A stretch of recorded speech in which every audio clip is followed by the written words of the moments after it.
Então, estamos aí que todos esses órgãos têm que estar à escuta dos fiéis. Não? Bom, ele continua. Numa igreja sinodal, não convém que o Papa substitua os episcopados locais no discernimento de todas as problemáticas que sobressaem nos seus territórios.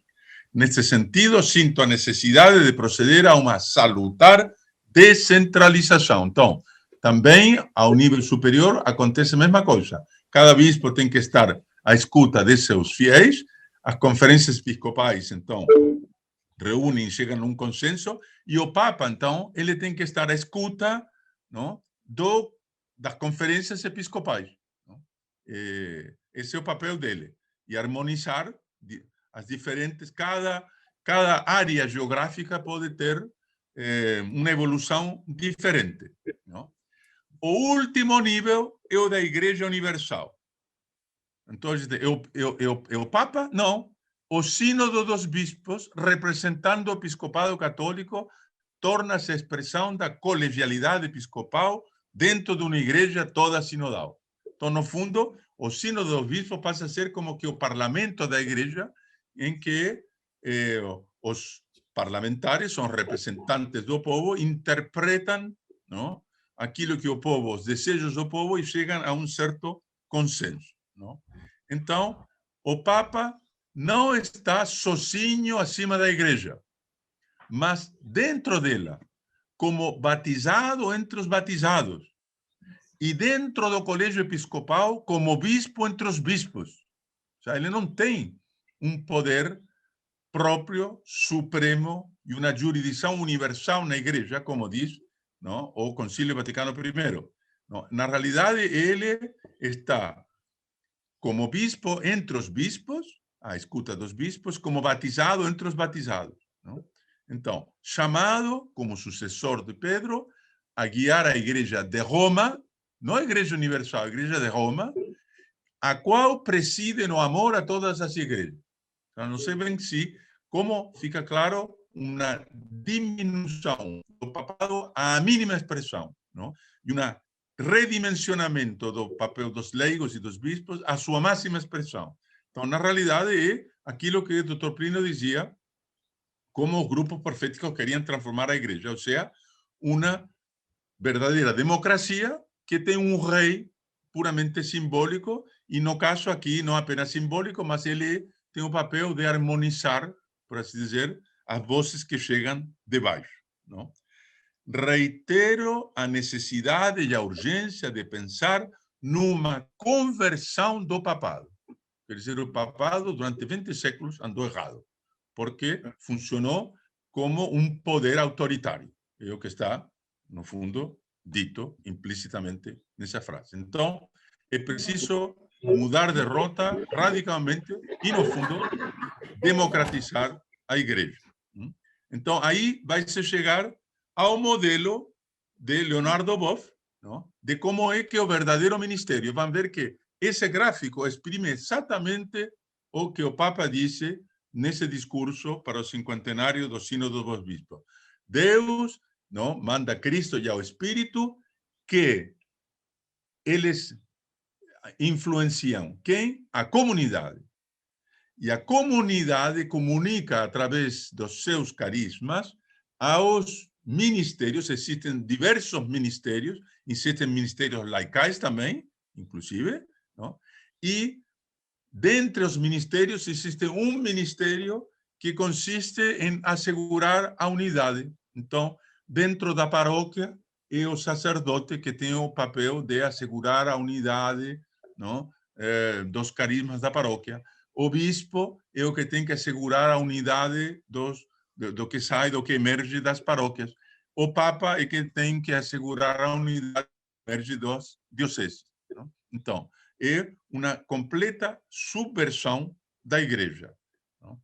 E, infelizmente, o discurso do Papa não, está inspirado nesse modelo, não, de eclesiologia e não no modelo tradicional.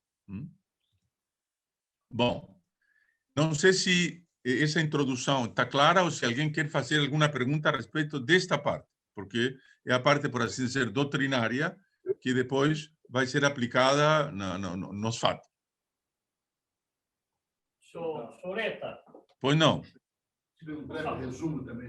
Só um pouquinho. Se o senhor pudesse resumir um pouquinho o pensamento do Papa Pio IX, só para contrastar com o que está dito aí dessa sinodalidade. O pensamento tradicional é muito claro, está aqui à esquerda, não? Deus enviou nosso Senhor Jesus Cristo para nos redimir, para nos ensinar. Nosso Senhor Jesus Cristo ele era rei, profeta e sacerdote, sumo sacerdote. E ele comunicou esses três poderes, esses três mundos, aos apóstolos, não? E exclusivamente aos apóstolos. E os apóstolos comunicaram aos seus sucessores, que são os bispos. Não? Comunicou a Pedro, aí falta Pedro na imagem, aí na realidade. Não? Então, a estrutura da igreja é uma estrutura hierárquica por disposição divina e não pode ser alterada. Quando Lutero fez a revolução dele, aí ele falou de que havia um sacerdócio universal dos fiéis, de todos os batizados, e que nós, na realidade, podemos entrar em contato direto com Jesus Cristo sem necessidade do clero. Não? E, portanto, essa hierarquia não tinha sentido. Bom, essa mesma heresia se aplicou depois do Concílio Vaticano II, não? Nas SEPs, no Leonardo Boff, nos grupos proféticos, em que o modelo é diferente. Não é que Deus enviou no Senhor Jesus Cristo e escolheu os apóstolos e enviou os apóstolos, não? E de pregar a todas as nações, mas eles agem na comunidade, em cada pessoa individual, diretamente. E a comunidade, então, depois, como está neste outro gráfico, ela que comunica aos seus, não? O que o Espírito diz para ele, aos ministros, que existem vários ministros, acabam de ser amplificado para as mulheres o ministério de leitor e de acólito, e o papel da autoridade é apenas de assegurar a unidade. Não? Bom, então, nisso consistiria a sinodalidade da igreja. Sínodo significa caminhar juntos. Então, camina-se juntos na medida em que se reconhece ao povo dos batizados, não? Que eles são inspirados pelo Espírito Santo, não? E, portanto, em que os pastores estão à escuta das ovelhas. Em lugar de eles estarem dirigindo as ovelhas no lugar onde está o gramado mais fértil, não. É o pastor que segue as ovelhas, aonde elas querem ir, aonde supostamente o Espírito Santo as conduz. Não sei se está claro. Bom, com base nessa ideia errada, não? 2 semanas atrás, no dia 21 de maio, foi anunciado que o próximo sínodo dos bispos foi postergado de um ano, não vai ser mais em 2022, tomaram como excusa o fato de que com a pandemia se perdeu um ano, digamos, não? Mas, sobretudo, anunciaram que ia ser diferente. Na realidade, não foi diferente, vai ser exatamente como foram o sínodo da família e o sínodo da Amazônia. Um novo itinerário. Não? Qual vai ser o tema? Uma igreja sinodal, comunhão, participação e missão. Aí está de novo, o acento está comunhão, comunidade, não? Participação, que todo mundo tem direito a participar, não? E missão, que no fundo todos são enviados. Então, o próximo sínodo se vai articular em 3 fases, porque preciso estar à escuta, então, uma fase diocesana, para ouvir primeiro o que os fiéis têm a dizer, depois que as dioceses não, escutarem aos fiéis, aí os bispos, nas assembleias, nas conferências episcopais, fazem uma síntese do que eles escutaram, não? Aí há reuniões continentais, então, por exemplo, o CELAM, a Conferência Episcopal Latino-Americana, faz uma reunião de todos os episcopados da América Latina para saber o que emergiu das bases da América Latina, e daí, então, depois se vai a Roma. Então, a América Latina tem uma voz, a América do Norte tem outra voz, a África tem outra voz, a Europa tem outra voz, e aí, no sínodo, se chega a um consenso, e o Papa, então, ele tem que escutar aquilo que os bispos têm a lhe dizer. Esse seria o formato do próximo sínodo. Bom, o caráter democrático, não, desse formato fica muito claro num discurso que o secretário da Assembleia dos Bispos, que é um cardenal maltês, Grech, não? O discurso que ele fez para os bispos holandeses ao encorajá-los a fazer um sínodo na Irlanda. Não? Então, olha o que ele diz. A sinodalidade nos chama a uma nova forma de exercer autoridade, seguindo a imagem da pirâmide invertida, que é a imagem que deu o Papa. Como dice a teóloga americana Amanda Osheim, conceber a autoridade jerárquica como uma pirâmide invertida enrevesa, volta ao contrário, inverte, uma noção mais antiga da Igreja, uma economia eclesial de escoamento, na qual o Espírito Santo foi dado primeiro ao Papa e aos bispos, depois ao clero e finalmente aos fiéis. Não? Ou seja, seria como um chafariz, não? Em que a parte central do chafariz, não? É a água que vem da revelação de nosso Senhor Jesus Cristo, são os bispos, passa para o clero, que transmite para os fiéis. Não? Esse seria o modelo tradicional. Bom, essa pirâmide, essa americana que diz que o cardeal Grech copia, cita. Essa pirâmide dividia efetivamente a igreja entre a igreja ensinante, Ecclesia Docens, e a igreja ensinada, Ecclesia Discens. Invertendo a pirâmide, a analogia de Francisco refunda a autoridade. Refunda a autoridade. Portanto, não é mais a autoridade que nosso Senhor Jesus Cristo deu aos apóstolos, que transmitiram depois aos seus sucessores, os bispos. Não, há uma refundação, começa tudo de novo. Não? Então, é uma nova autoridade dependente da recepção, escutar e aprender dos outros no seio da igreja. Então, na realidade, é a soberania popular. É o povo que fala, não? E os bispos que escutam.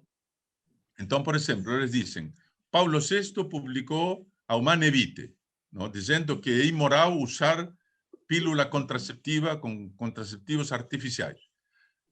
93% das mulheres católicas do mundo continuam a usar a pílula. Por lo tanto, não houve recepção da Humane Vitae.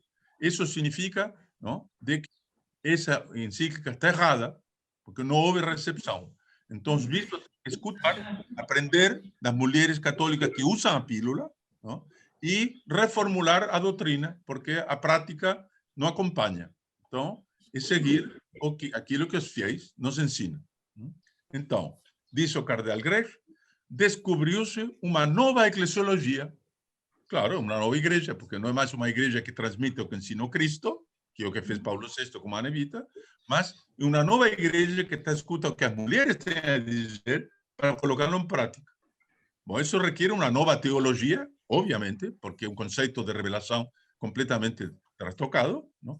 E um novo modelo de ministério, isso está claríssimo. Não é mais um ministério clerical, é um ministério comunitário à escuta dos carismas que o Espírito desperta na comunidade. Não? Então, aqui fica muito claro, não? Pelo próprio secretário da Assembleia Geral dos Bispos, nomeado recentemente pelo Papa para esse cargo, o cardeal Grech, e eu fiz cardeal para isso. Não? Então, ele interpreta claramente o sentido democrático, não? E antihierárquico do discurso do Papa Francisco no cinquentenário do Sínodo dos Bispos. Não? Bom, isso, na realidade, corresponde ao sonho do cardeal Carlo Maria Martini, que era o cardeal de Milão, jesuíta, não? Que teve muita influência na formação do Papa Francisco, quando foram publicadas o último livro de memórias do cardeal Martini, não são propriamente memórias, são uma entrevista com dois jornalistas.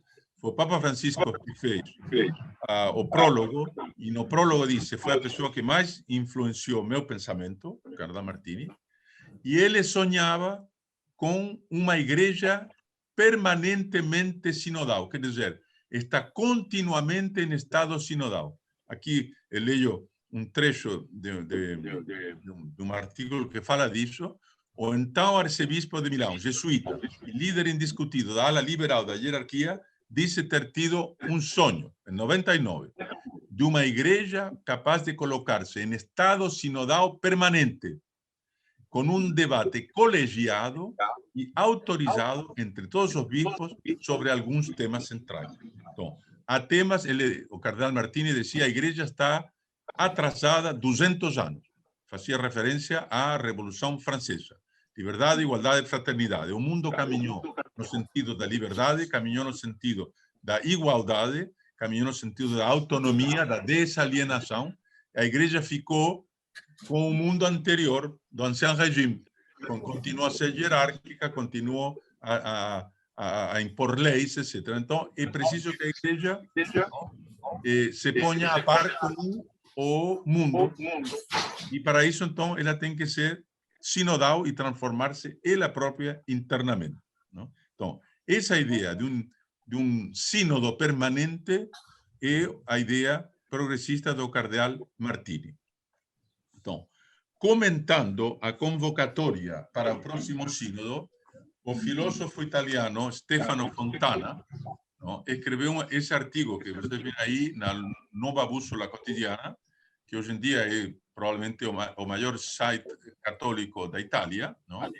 Então, diz, o novo sínodo, mas que caminho? Com estas premissas é um calvário sinodal. Não um caminho, é um calvário, uma via sacra. Não?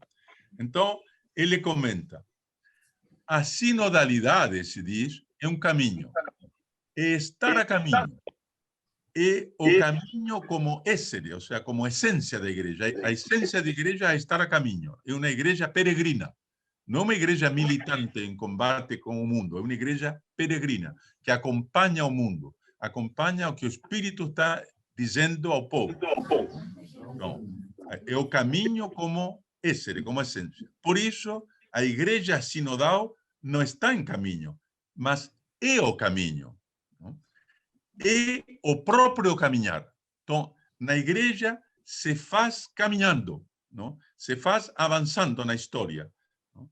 Ela não tem uma estrutura fixa, ela não tem uma revelação com dogmas fixos, ela está continuamente se fazendo. Assim nascerá a nova igreja da sinodalidade. Não mais uma igreja a caminho como igreja, mas uma igreja que coincide com o seu próprio caminhar. Ela não tem uma identidade.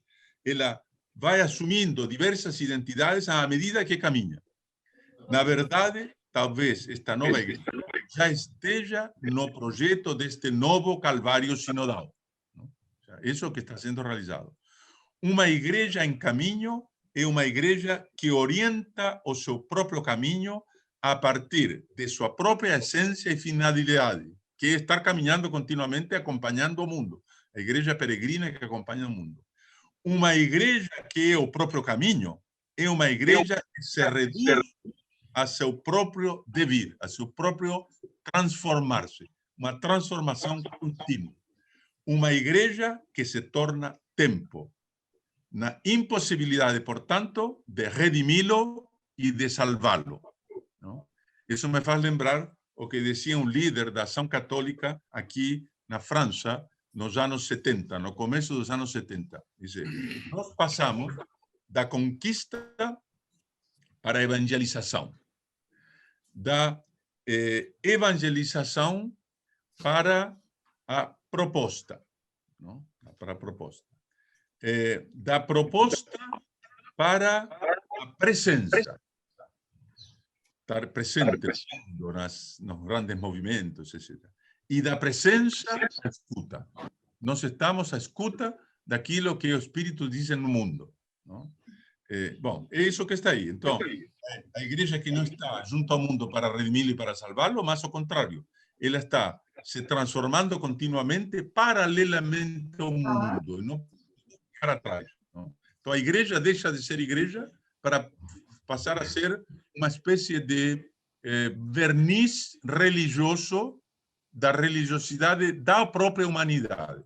Então, pouco o que o Papa Francisco está fazendo atualmente, que é ser o capelão das Nações Unidas e dos projetos das Nações Unidas. Então, por exemplo, vai participar da COP26 sobre a ecologia em Edimburgo, etc. Não? Ele está continuamente acompanhando. Não, sabe, mãe? Ele continua. Isso aqui é Stefano Fontana sempre. Há alguns anos, o teólogo Giacomo Canovio escreveu. Sim, senhor. Só um instante, por favor. O Luciano está com o microfone ligado, está dando interferência. No canto esquerdo, embaixo, tem um local para deixar mudos. Pode deixar, por favor? Eu posso, se não, posso mudecê-lo. Ah, por favor. Ah, não, ele já mudeceu. Bom. Muito obrigado. Bom, há alguns anos, o teólogo Giacomo Canovio escreveu que, como antes a igreja se inspirava na monarquia para sua própria constituição interna, agora deveria se inspirar na democracia. Não se pode negar que a igreja hoje quer ser democrática e que a sinodalidade é a substância de uma igreja democrática. É verdade que é uma democracia imposta pela força e pelo engano, uma democracia controlada pelo centro, uma democracia totalitária, mas na substância formal é democracia. É como as nossas democracias, em que os políticos, quando se candidatam, dizem que vão fazer tal e qual coisa, e na realidade depois fazem exatamente o contrário. Bom, é uma democracia programada, porque o desfecho é conhecido quando o sínodo é convocado para ter esse desfecho. O sea, é feito de antemão já para obter esse resultado, como se viu no caso do sínodo da família, que foi feito para poder dar depois na Amoris Laetitia, que ia abrir a comunhão para os divorciados recasados. Bom, é uma democracia imposta com as motivações já habituais de fidelidade aos sinais dos tempos, de docilidade ao espírito, de não ter medo da novidade. No entanto, permanece formalmente uma democracia, porque o espírito falaria precisamente numa igreja democrática, ou melhor, na natureza democrática da igreja. Só que os teólogos progressistas não dizem democracia, dizem comunidade. É a natureza comunitária, sinodal, carismática da igreja. Então, é, na realidade, o que está acontecendo. O Fratres in Unum publicou esta semana um artigo muito interessante, chama Sínodo do Sino e o novo significado do pós-concílio. O pós-concílio, até agora, era interpretado como o período de crise depois do concílio, que veio, sobretudo, no pontificado de Paulo VI. Então, esse é o pós-concílio. Agora não. O pós-concílio passou a ser uma outra coisa. Um conceito novo. É que agora não vai haver mais concílios. Dom Helder Câmara, na época do concílio, fez a singela sugestão de que o Papa convocasse a cada 10 anos um novo concílio ecumênico para ajornar, atualizar a igreja no contexto do progresso daquela década, a fim de que não perdesse o bonde da história. O que ele não imaginava é que a sua sugestão, naquele tempo tão vanguardista, seria relegada como antiquada justamente pelos seus devotos. Com a igreja sinodal, provavelmente a história dos concílios ficará encerrada, pois essas reuniões de todo o episcopado serão consideradas desnecessárias e até indesejáveis. A sinodalidade bergogliana jogou o progressismo no verdadeiro pós-concílio, quer dizer, não apenas na fase sucessiva do Vaticano II, mas numa fase que superará definitivamente a estrutura mesma de todo e qualquer concílio, pois assumirá a perturbadora inovação como método de sua autorrealização. Então, a igreja vai estar continuamente em sínodo, está continuamente à escuta dos seus fiéis. A frase do protestante reformado holandês Gisbertus Gressius, Ecclesia reformata sempre reformanda, ou seja, a igreja reformada, a igreja protestante, sempre está em reforma, agora será assumida como essência da pastoralidade da Igreja Católica. Tudo estará sempre em constante mutação. Tudo. Então, vejam a radicalidade do que no fundo, está dentro desse programa, não, do novo sínodo. Não sei se isso está claro, não? Porque agora, então, que vou passar, não? Bom, com alguns... Antes, vamos ver o seguinte. Deixa eu ver aqui. Sim, vou voltar agora, vou sair. Então, agora, algumas notícias que confirmam isso aí. La Croix é o jornal dos assuncionistas aqui na França, mas funciona praticamente como órgão oficioso do episcopado, não? Ele publicou um dossiê, sempre fazem um dossiê para a Pentecostes. Então, o dossiê de Pentecostes deste ano é a respeito da sinodalidade. Então, o título do dossiê é 10 pistas para uma igreja mais sinodal. Olhem como começa o artigo, diz: 10 pistas para uma igreja mais democrática. Reconheçamos-lo. Esse adjetivo, democrático, queimou, não os lábios, mas a pluma, a pena, no momento de dar um título ao dossiê de la Croix. Não. Mas, posto que a igreja não é uma democracia, preferimos dar-lhe sinodal. Não? Então, fica claro que é democrática mesmo. Não é? A sinodalidade, no fundo, é uma excusa, uma palavra-chave para esconder a realidade. Vejam também o que diz a Croix Internacional. Ele foi publicou um artigo de Massimo Fagioli. Este é um teólogo italiano, um leigo, e que ensina nos Estados Unidos, na Villanova University. É uma universidade dos agostinianos na Pensilvânia. Então, ele escreveu, ele disse: o Papa Francisco lança o mais importante projeto católico global desde o Vaticano II. Ele disse: esse processo sinodal é uma segurança política contra a possibilidade de seu pontificado ser arquivado e que um sucessor venha a querer, não, desfazer o que ele fez.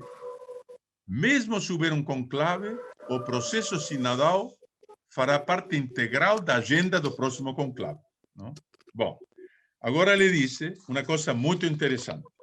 Ele diz que também há um risco. Por quê?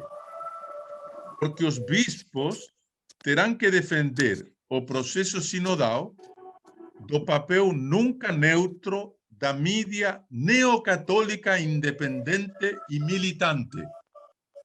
Essa mídia neocatólica independente e militante são justamente blogs como o site do Instituto Plínio Corrêa de Oliveira, não? Como Fratelli Unum, como a Nova Bússola Cotidiana, etc. Não? As cibermilícias, e de forma disfarçada, mas não menos perigosa, doadores e grupos de pressão que agora controlam grande parte da conversa nos espaços eclesiais. Alguém está escutando música gregoriana. Valeria a pena que essa pessoa desligasse o microfone. Então, continua ele. O catolicismo simplesmente não tem experiência em realizar eventos sinodais em um ecossistema de informações que é ampliamente moldado pelas mídias digitais e sociais. Quer dizer, o Concílio Vaticano II foi manipulado por aquele I2C, não, que nós denunciamos na nossa campanha em 1969. As coisas mudaram. E hoje em dia não há mais o I2C, há as redes sociais. E nas redes sociais o que prevalece é o pensamento conservador. Não? Então agora vai ser preciso fazer um sínodo tendo o pensamento conservador, não? Dando a pauta. Esses meios de comunicação estão fora do controle dos canais institucionais administrados pela Igreja Hierárquica. Não? Então, o Vaticano e os bispos do mundo terão que lidar com uma variedade de expectativas, não? Porque uns querem um Vaticano III, não? E outros querem, pelo contrário, que se ponha ordem na igreja. Não? Então, esse processo sinodal poderá ir para o brejo muito rapidamente e, em algumas igrejas locais, tornar-se um meio para uma facção exercer o poder reacionário. Então, realmente, não, é muito grave, digamos, do ponto de vista dele, pode haver uma grande oposição a esse plano de autodemolição da igreja. Bom, agora eu trato, então, do Sínodo da Alemanha, porque, na realidade, o Sínodo da Alemanha é, por assim dizer, o teste que está sendo feito daquilo que vai acontecer no Sínodo Universal, não? O presidente do episcopado alemão, o Monsenhor Georg Wetzing, não, declarou que o caminho sinodal alemão tem uma meta comum com o sínodo dos bispos sobre a sinodalidade. Não? O processo global será complementado na Alemanha pelo processo sinodal, mas também vice-versa, quer dizer, nós contribuiremos com nossa experiência no caminho sinodal universal. Não? Então, qual é a experiência do caminho sinodal alemão? Bom, primeiro, é uma grande impostura, porque eles quiseram fazer um sínodo. Acontece que um sínodo não pode tratar de questões doutrinárias. Um sínodo só pode tratar de questões disciplinares, não? E pastorais. Mas como eles queriam discutir o celibato eclesiástico, queriam discutir o divórcio, queriam discutir o sacerdócio feminino, queriam discutir a homossexualidade, que são todas coisas doutrinárias, não? Com algumas repercussões pastorais, mas essencialmente coisas doutrinárias, ficava fora do âmbito de um sínodo, não podia. Então, inventaram que não é um sínodo, é um caminho sinodal. O que é uma redundância, porque sínodo significa caminhar junto. Então, é um caminho de caminhar junto. Não? É ridículo. Bom, então, é uma impostura teológica, por isso. Depois, é uma impostura eclesiológica, porque os bispos, eles receberam com a nomeação o poder de santificar, como já expliquei, de ensinar e de governar, e enquanto mestres, eles não somente têm que ser testemunhas de Jesus Cristo, mas juízes da fé. Para isso existem os concílios, não? Para resolver os problemas que possam surgir, não?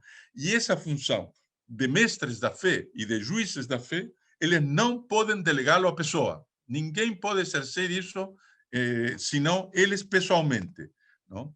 E, portanto, num sínodo, o papel dos agentes sinodais, digamos, é puramente consultativo. O bispo pode, no final de um sínodo, simplesmente pegar o resultado do sínodo, jogar no lixo e escrever o contrário, não? Porque é um papel meramente consultativo. Aqui fizeram o contrário. Já disseram que não, o documento que sair vai ser o documento da Assembleia Sinodal, do Caminho Sinodal, uma assembleia da qual a maioria dos participantes são leigos, há uma minoria de clérigos, não? São há 122 leigos e apenas 105 clérigos, não? 69 bispos, 32 sacerdotes e 4 diáconos. A presidência é cogerida de um bispo e de um leigo, não? E os fóruns preparatórios são uma comissão composta de 10 membros leigos e 10 membros clericais, não? Bom, em terceiro lugar, é uma impostura sociológica, porque quem que representa os leigos? O Comitê Central dos Católicos Alemães. Acontece que esse Comitê Central dos Católicos Alemães é um organismo criado pelos próprios bispos, não? Com os líderes dos movimentos. Acontece que são nomeados por eles próprios. Então, não representam os católicos de domingo que vão à missa. Representam os católicos progressistas militantes nas SEBs. Seria como se fossem representantes das SEBs. As SEBs representam o laicado. Então, é uma mentira. E é, além do mais, uma impostura humana, porque, no fundo, são os bispos que querem impor à igreja mudanças em matéria de celibato eclesiástico, em matéria de sacerdócio feminino, em matéria de homossexualidade, mas não querem eles assumir a responsabilidade de violar o ensinamento de Jesus Cristo, querem colocar a responsabilidade nos ombros dos leigos. Dizem, não, são os leigos que pedem que a doutrina mude. Não? Então, é uma imensa impostura. Então, para vejam as coisas que eles estão discutindo. Eles dividiram em 4 grupos. Então, um dos grupos tem que tratar da questão da sexualidade. E olha o que dizem. A orientação sexual humana se exprime a partir da puberdade e supõe uma orientação heterossexual ou homossexual. Isso é inteiramente normal. Na puberdade já pode aparecer a homossexualidade. As duas orientações pertencem às formas normais de predisposição sexual, que não podem e não devem ser modificadas por uma socialização específica. Então, na linha das legislações que estão sendo passadas de que é ilegal, não? E é crime tentar mudar a orientação sexual de uma pessoa. Saber se a proibição da homossexualidade pelas autoridades ensinantes da igreja é apropriada hoje em dia é objeto de uma controvérsia. Ou seja, vamos trocar o catecismo da igreja católica. Não? Isso é o que eles estão querendo. Não? Depois, há uma a respeito da revelação. Não? No começo de toda tradição, não há texto, nem doutrina, mas um encontro vivo que se transmite pela comunicação. Não? O Papa Francisco voltou a insistir nisso na missa que fez para os birmanos na festa de Pentecostes. Diz, não, nós temos que custodiar, mas não é custodiar uma verdade ou uma doutrina, não, não. É porque é, sobretudo, um encontro. Isso está muito no famoso documento de Aparecida, onde a palavra encontro pessoal com Cristo figura 32 vezes. 32 vezes. A fé não é aderir, não, àquilo que foi revelado e ensinado pela igreja, mas é aderir a uma sensação subconsciente, não, deste encontro com Cristo. Então, não existe texto, não existe doutrina. Existe, não, é um encontro que se transmite pela comunicação e que se desenvolve num diálogo a través de toda a igreja em virtude do consensus fidei fidelium. Então, há um consenso dos fiéis que estão à escuta por esse encontro com Cristo e nós temos que estar à escuta disso para colocá-lo em prática. Não? Bom, as decisões deles são tão radicais que o pastor protestante luterano da igreja na qual Martim Lutero, não, colocou as suas 95 teses heréticas, não, declarou que o caminho sinodal alemão da Igreja Católica estava seguindo uma via errada, porque, no fundo, eles estão protestantizando a Igreja Católica. Não? E a Alemanha precisa de uma Igreja Católica. Não? Então, imagine, até o pastor protestante, não, da Igreja de Wittenberg, onde Lutero cravou as 95 teses, diz que o caminho sinodal alemão, não, está desviado. Bom, isso foi evidentemente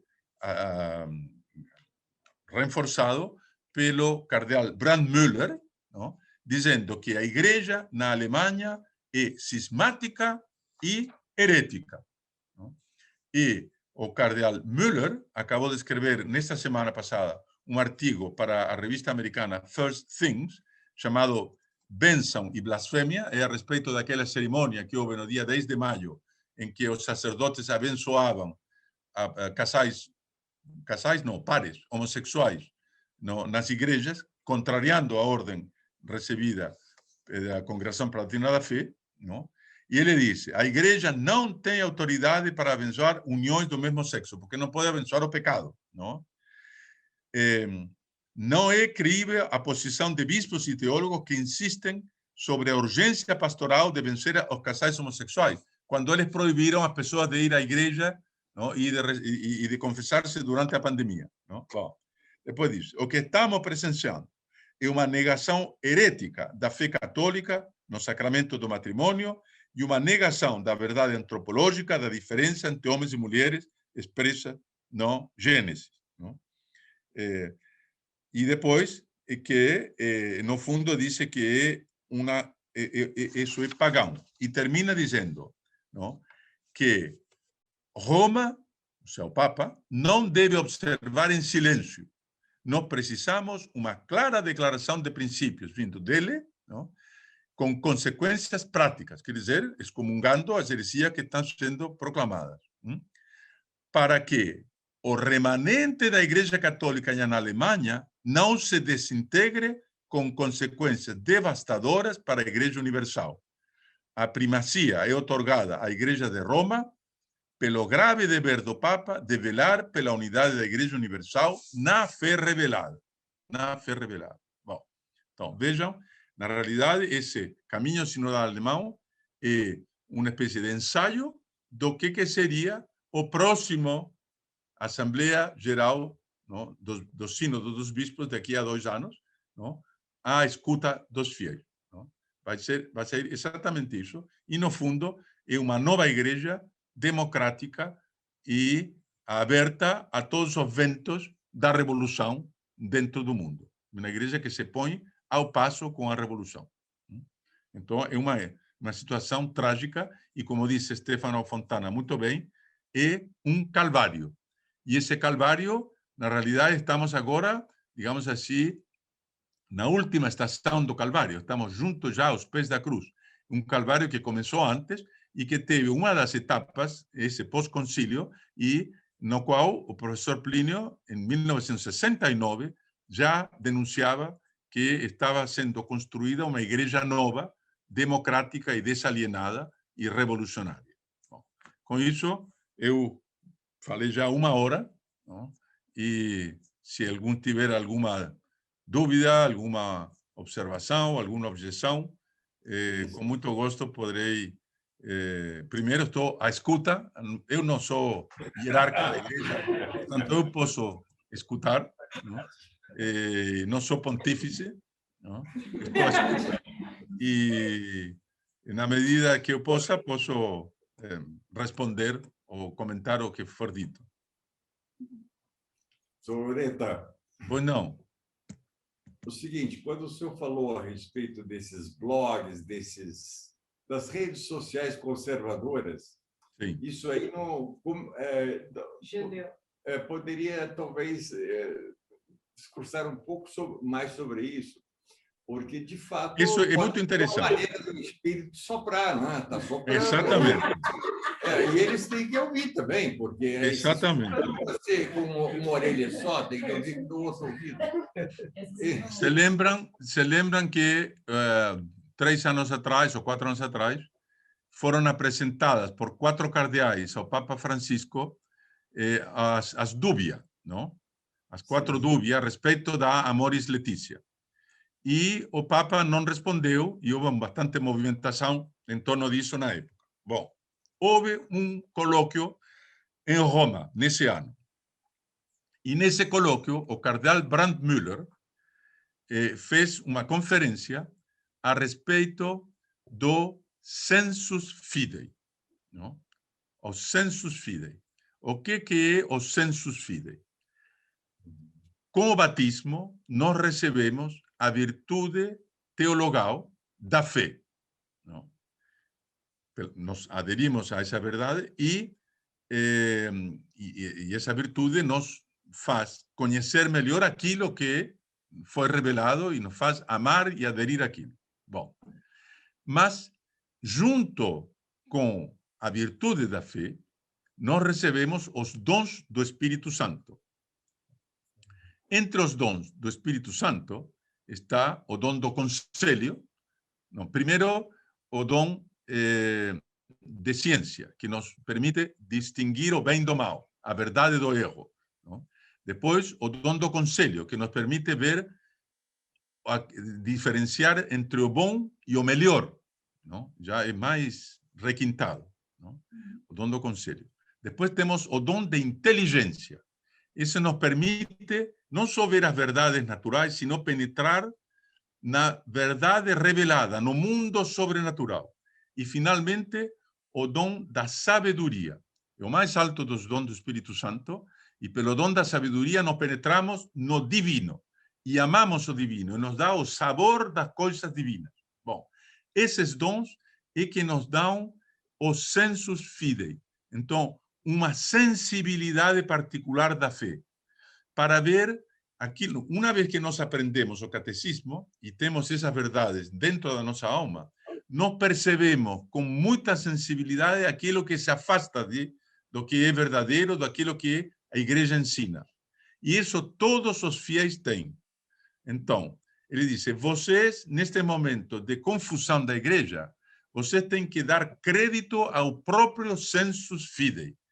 Tem que ver isso aqui choca com aquilo que eu aprendi no catecismo, choca com a minha sensibilidade de católico.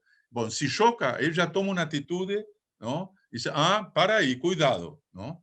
Então ele diz, por exemplo, como uma manifestação desse sensus fidei, ele diz, antes do sínodo da família, ou no meio entre os dois, porque foi um sínodo que teve duas reuniões, no meio, houve uma petição na qual perto de 1 milhão de pessoas pediram ao Papa que esclarecesse, não, a doutrina da igreja a respeito do adultério, não, da indissolubilidade do matrimônio, do adultério e da iliceidade das relações homossexuais.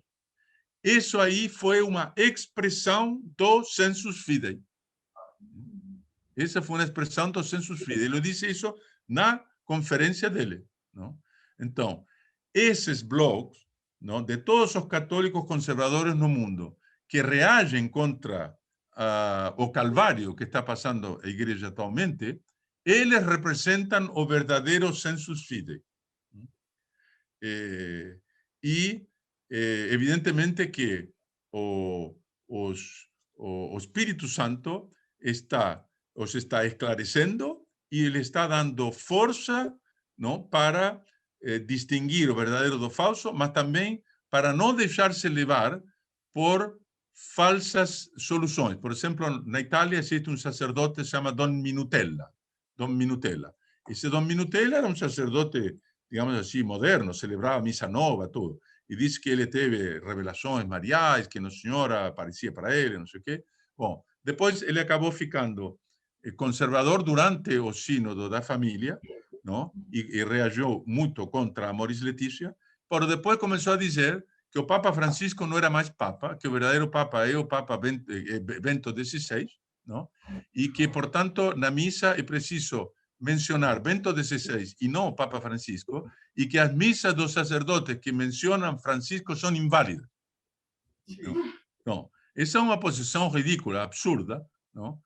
Mas algumas pessoas se deixam levar por sacerdotes assim. Então, preciso tomar uma atitude muito criteriosa, não?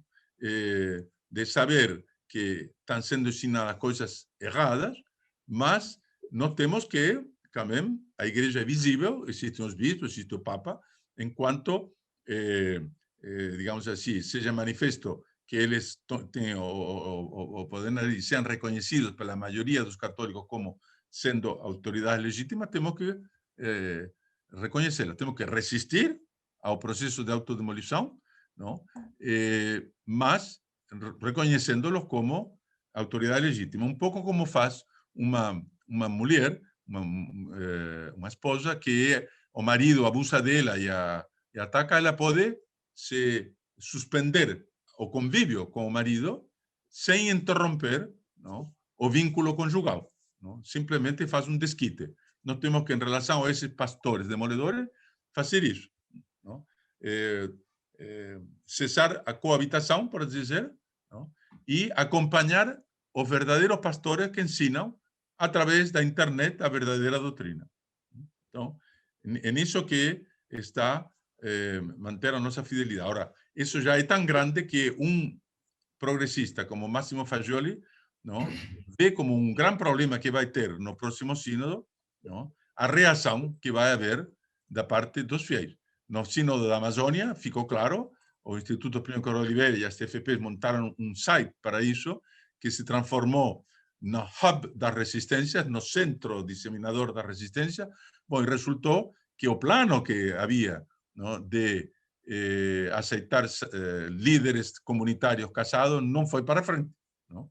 Então, devemos fazer algo similar no próximo sínodo. Decimos, nós queremos uma igreja hierárquica. Nós queremos o Papa como um Papa Rei. Queremos um bispo como um verdadeiro Senhor que governa, que ensina e que santifica. Não? Essa deve ser a nossa posição. E por isso não nos opomos à sinodalidade, que na realidade é a democracia que estão querendo impor na igreja. Não sei se respondi a sua pergunta, Sr. Paulo Henrique. Muito obrigado, está muito bem. A propósito, essa semana eu vi notícias de que o Papa Francisco estaria querendo eliminar a missa, aquele moto próprio da missa tridentina. Há alguma possibilidade de fazer isso a essas alturas? Bom, se há possibilidade. Foi realmente, a coisa é verdadeira. Quer dizer, o Papa se encontrou com os bispos italianos porque ele quer lançar um sínodo dos bispos da Itália.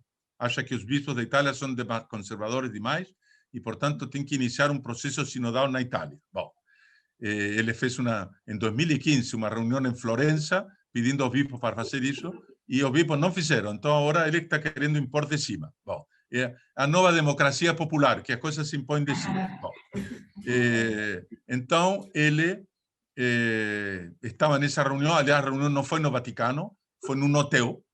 Não sei por quê, para respeitar as regras da salubridade, talvez, não sei. Foi num hotel.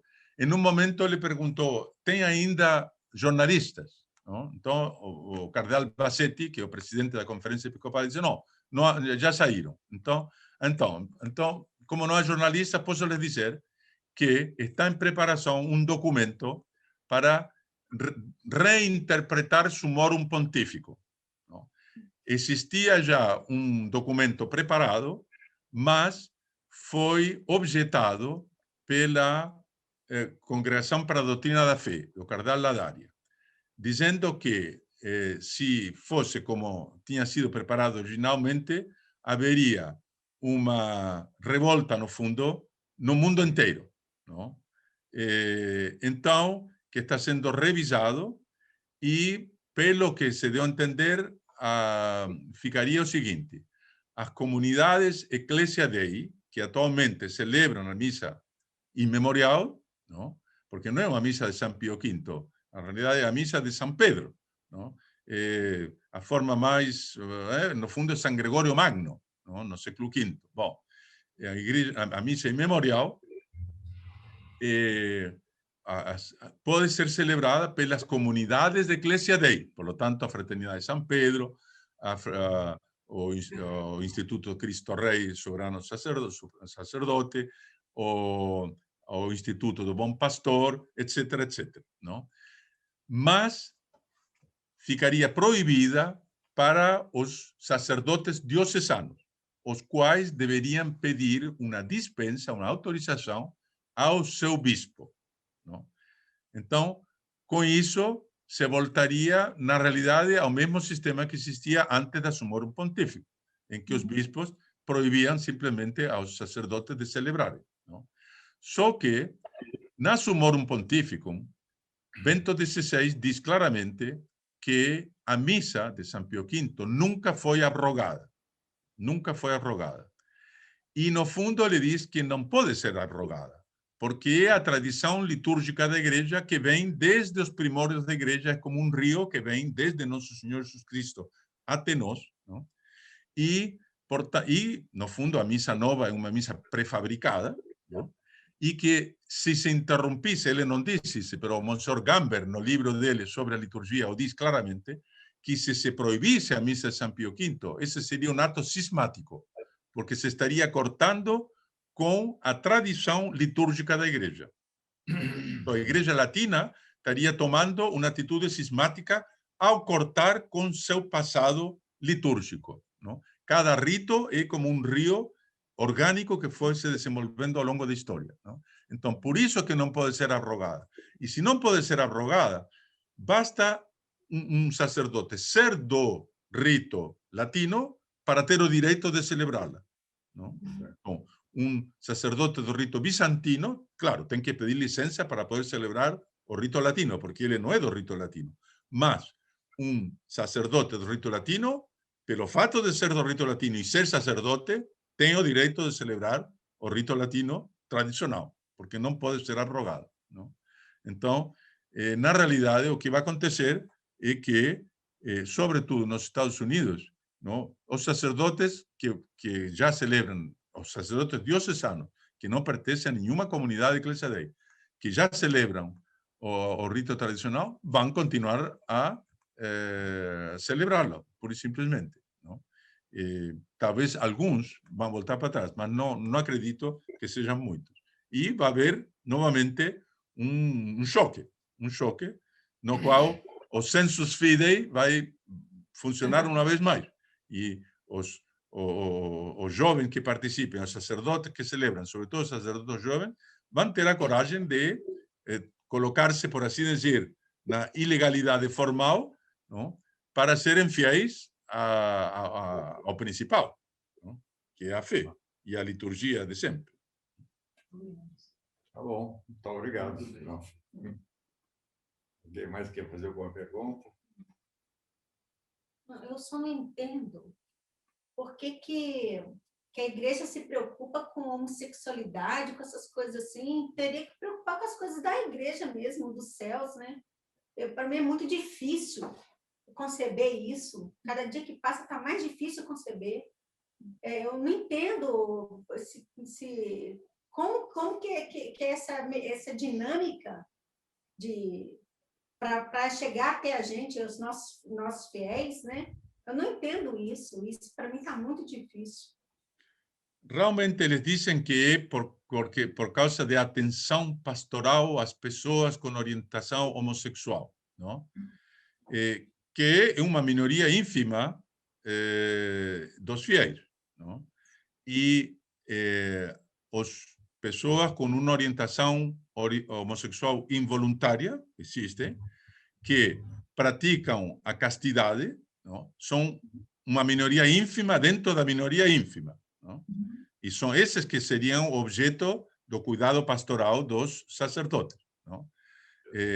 Mas, na realidade, eles se referem a outro. São os homossexuais que vivem com parceiros homossexuais e que praticam a homossexualidade abertamente e que acham que a homossexualidade é uma coisa boa, não? Então, na realidade, eles descuidam a imensa maioria dos fiéis que conhecem a doutrina da igreja e sabem que a sexualidade só é legítima dentro do casamento com a finalidade primordial de ter filhos, não? A imensa maioria dos fiéis sabe disso, acredita nisso, crê nisso, os deixam de lado para focalizar em uma minoria ínfima, não? E, com o pretexto de integrar essa minoria, mudarem, no fundo, a doutrina da igreja. Agora, por que eles mudam a doutrina da igreja? O Papa explicou quando, para os 25 anos do novo Código de Direito Canônico, e ele anunciou que ele ia mudar para os 25 anos do catecismo da Igreja Católica do Papa João Paulo II, que ele ia mudar o que diz a respeito da pena de morte, não? Então, para justificar a mudança, ele disse que a doutrina não é algo fixo, não?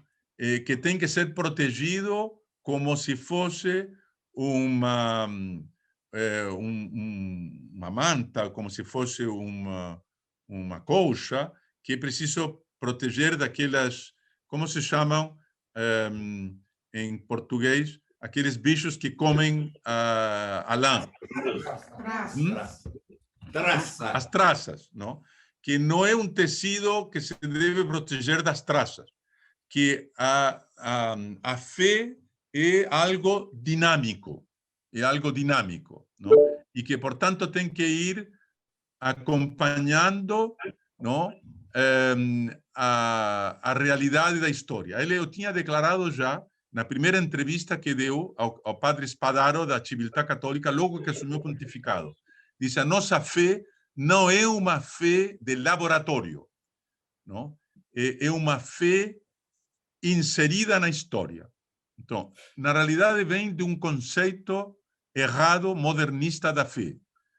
A fé é acreditar na revelação que foi comunicada por nosso Senhor Jesus Cristo e os profetas e os apóstolos, e que foi encerrada com a morte de São João Batista e o Apocalipse. Aí se encerrou a revelação, não? Então, o carisma de inspiração, que permitia agregar novas verdades à fé, se acabou e passou o carisma da infalibilidade para proteger o depósito da fé.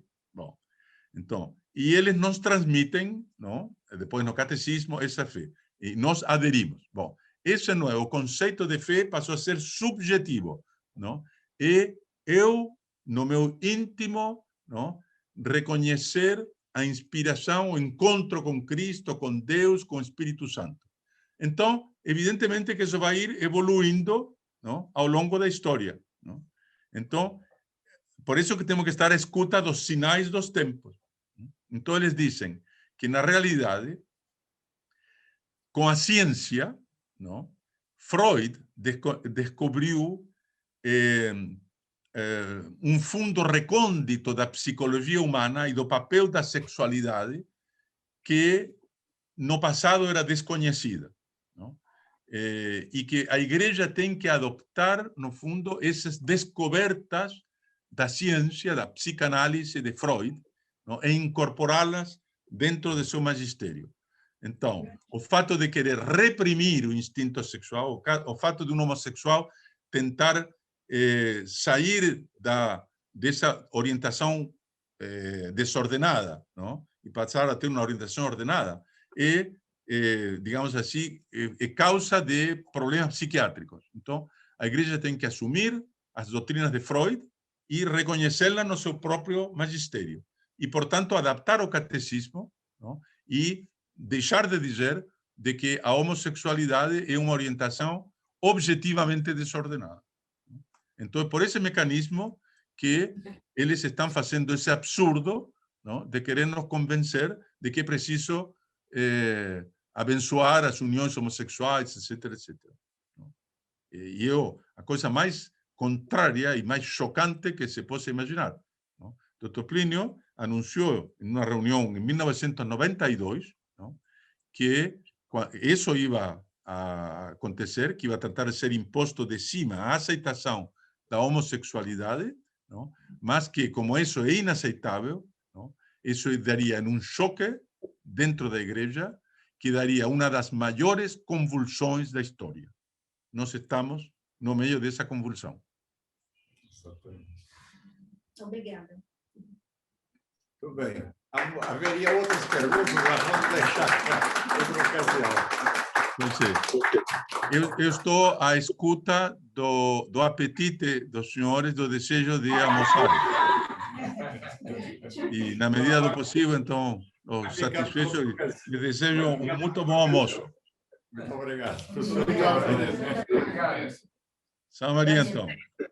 São Maria. Os senhores acabam rezando aí, não? Diante da imagem. Vamos rezar.